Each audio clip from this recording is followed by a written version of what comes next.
Сөгүнгө милиция кызматкери иштен алынды. Уят кылган милиция кызматкерлерине ички иштер органдарынын катарында орун жок. Ички иштер органдарынын кызматкерлери, анын ичинен Ош шаардык ички иштер башкармалыгынын кызматкерлери калк арасындагы коопсуздукту сактап берилген анттарына бек турушуп, коомдун коопсуздук сакчылыгында турушат.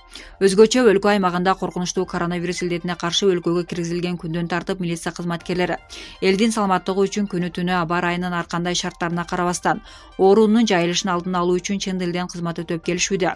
Кылмыштуулукка каршы туруп, ага кошумча калкка коркунучтуу илдетке каршы күрөшүү милдеттерин да аткарып жатышат. Тилекке каршы ушундай шартта иштеп жаткан кесиптештерин уят кылган учурлардын да болуп жатканы өкүнүчтүү. Кечээ 16 майда айрым интернет булактарында Ош шаарында милиция кызматкери менен айдоочунун ортосундагы келишпестик тууралуу видео тасма тараган. Анда постто турган милиция кызматкеринин айдоочуга карата орой мамилесин көрүүгө болот. Жарандарга карата орой мамиле жасап, ички иштер органдарынын кызматкеринин атын булгалагандыгы үчүн ал кызматкер Ош шаардык ички иштер башкармалыгынын жетекчилиги тарабынан кечээ 16 майда ички иштер органдарынын катарынан бошотулду. Элеген кызматынан алынды. Ал эми анын жанында болгон ички иштер министрлигинин жол кыймылынын коопсуздугун камсыздоо башкармалыгынын кызматкерин дагы кызматтан бошотуу боюнча жетекчилигине сунуш келтирилди. Ош шаардык ички иштер башкармалыгынын жетекчилиги башкармалыктын бардык кызматкерлерине кызматтык милдетин так аткаруу учурунда жарандарга сылык мамиле жасоо, айрым атайлап жасалган провокацияларга алдырбоо зарылчылыгын эскертти. Булак Ринг KG. Москвадан 402 кыргызстандык учуп келет, арасында майып оорулуулар бар. Элчилик май айынын соңунан тарта Россиядан Кыргызстанга жума сайын чартердик каттам уюштурулуп турарын баса белгиледи. Россиянын Москва шаарынан Бишкекке чартердик каттам менен 402 мекендеш учуп кетти. Бул тууралуу Кыргызстандын Россиядагы элчилиги кабарлады. Маалыматка ылайык өлкөгө жөнөтүлгөндөрдүн арасында бейтаптар, майыптар бар. Чартердик рейс менен учуп кеткен мекендештердин ичинен 123 онкологиялык бөйрөк, жүрөк оорусу бар бейтаптар, 8 майып, мындан сырткары 34 улгайган адам, 94 кош бойлуу аял, 77 жашы жете элек балдар жана алардын ата-энеси хостелде жашап жаткан 49 жаран мекенге кетишти. Бардык бейтаптардын тийиштүү документтери бар болгон деп жазылат билдирүүдө. Элчилик чартердик каттам менен кетүү үчүн кезекте дагы 1000ден ашык киши турганын, арасында кош бойлуулар, өнөкөт ооруга кабылган бейтаптар бар экенин баса белгилеп, алардан бир аз чыдап турууну өтүндү. Жогорудагы категорияга кирген кыргыз жарандары май-июнь аяларынын ичинде Кыргызстанга жөнөтүлөт. Майдын аягынан баштап Россиядан Кыргызстанга жума сайын чартердик каттам уюштурулуп турмакчы деп айтылат элчиликтин маалыматында. Дипломатиялык өкүлчүлүктөн Оренбург облусунун Бузулук районунда калган кыргызстандыктар боюнча да маалымат берип, азыркы тапта Бишкекке чартердик каттам уюштуруу маселеси чечилип жатканын кошумчалады.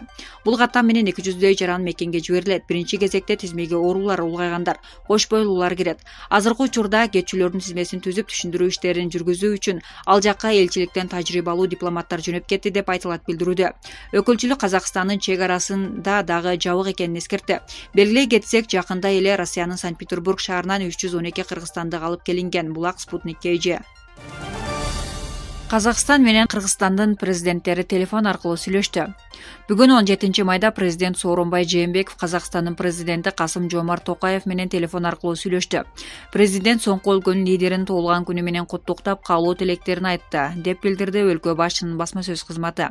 Мамлекет башчылары казак-кыргыз эки тараптуу кызматташтыгынын актуалдуу маселелери боюнча пикир алышып, коронавирус инфекциясынын жайылышына каршы биргеликте чараларды талкуулашты. Ошондой эле өлкөнүн жарандарын өз мекендерине биргелешип кайтаруу маселеси козголду. Сооронбай Жээнбеков кыргызстандык жарандарды Казакстандын аймагы аркылуу транзит менен алып келүүдөгү жардамы үчүн ыраазычылык билдирди. Булак Баракелди сайты. Алабукада мал базар иштей баштады. Алабука районунда элдин негизги тиричилиги мал чарбачылыгы мезгили менен базарга чыгышып, мал менен соода кылгандарга карантин бир топ түйшүк жаратты. Мындан улам учурунда жергиликтүү тургундар бир топ эле кыйынчылыктарды тартып келишти. Азык-түлүк да кымбаттап кетти. Бүгүн мал базар иштеп, жай турмуш акырындап кадимки ордуна түшүп бараткандай. Жергиликтүүлөр аксыдан, чаткалдан соода кылгандар жок. Базар демейдегиден сус. Ошондой болсо да, базардын ачылышы элге жакшы болду дешүүдө. Эң негизгиси эске салчу жагдай. Санитардык эрежелерди сактоо зарыл. Бирок мында эл көп. Бирок бет кап тагынгандар аз. Көзөмөл кылгандар да көрүнбөйт. Эске сала кетсек, бүгүн Сузак районунун Барпы, Лелин жана Көгарт айыл аймагында да мал базарлары иштейт. Булак Ракурс KG. Майк Тайсон менен Эвандер Холлифилд качан беттешери белгилүү болду. Оор салмактагы дүйнөнүн мурунку абсолюттук чемпиону Эвандер Холлифилд менен Майк Тайсондун беттешери качан болору белгилүү болду. Бул тууралуу чет элдик маалымат каражаттары жазып чыгышты. Маалыматка ылайык кайрадан рингге кайтып келген өз мезгилинин атактуу мушкерлеринин беттеши 11 июлда Сауд Арабиясында өтөт. Биздин беттешти көпчүлүк көргүсү келип жаткандыгы талашсыз. Биз спорт бокс сүйүүчүлөрүнө мыкты беттеш көрсөтөбүз деп билдирген Холлифилд. Буга чейин мушкерлер 2 жолу жолуккан, 2 жолу тең Холлифилд жеңишке жетишкен. Булак Супер KG.